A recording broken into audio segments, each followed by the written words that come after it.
So when you're trading multiple strategies, you need a capital allocation model that tells you how much capital each strategy has access to. And so the way I do it is I'll design, so every strategy gets a percentage of your total capital. And on each day, you look at your total account balance and you multiply that account balance by the percentage of capital that's the maximum percentage of capital each system can have. And that is then gives you the amount of capital you use for position sizing and figuring out whether you can take more trades or not. Yeah, it tells you whether you're full. And you have that number for each strategy. When you combine the strategies, the simplest way, which is not good, but it's the simplest, is to say, let's say I've got 10 strategies and I just give 10% of my capital to each strategy, and that capital doesn't overlap. It's reserved for that strategy. Making sense so far? If that capital is reserved for that strategy, then it's always there, so there's no conflict. So it's just that's the strategy, that's the capital for system A, that's the capital for system B, C, etc. So there's no conflict. That's the simplest way. The trouble with that method is you end up with a lot of cash sitting around doing nothing because not all strategies are invested all of the time. That makes sense?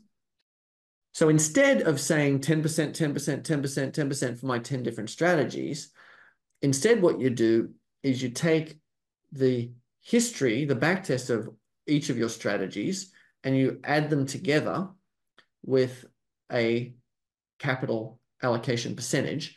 And you can vary those percentages to see at the total account level how much exposure you would have had day by day. Does that make sense? Yeah. So every day we have, let's say you have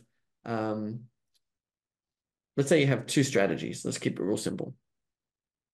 And you allocate a maximum of 50% of your capital to what strategy A, and you allocate a maximum of 75% of your capital to strategy B. But strategy A and B are not invested at the same time. So it's not necessarily going to be 75% plus 50%. One of them might be in the market and the other one's not, and vice versa. So when you've got these percentages, then you can get the back test of each strategy and you can say, okay, 50% of this one, 75% of that one. What's my total exposure day by day in the history of the back test? Yeah. And so essentially what you end up having is a capital allocation that gives you an acceptable level of leverage at the account level.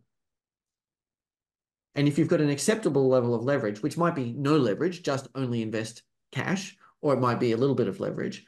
But if you've got an acceptable level of leverage, then again, at the strategy level, there's no conflicts because you know that on every day, there'll be enough capital to run that strategy because you've tested it historically.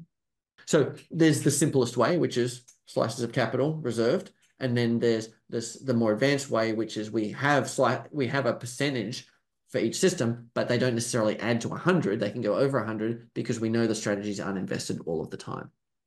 The best example of that is a strategy that makes money in a bull market and a strategy that makes money in a bear market. If they're mutually exclusive, like you said, you can have 100% for strategy A, 100% for strategy B, and you never run out of cash because they're never in the market at the same time. In reality, it's not quite so neat as that most of the time. Strategies come in and out. So we need to sort of look at the whole portfolio level when we do that. And in the Trader Success System, I've got a whole course on how to do that. And I've got a spreadsheet that sucks in all the information and does it for you. But, just conceptually, that's the way it works.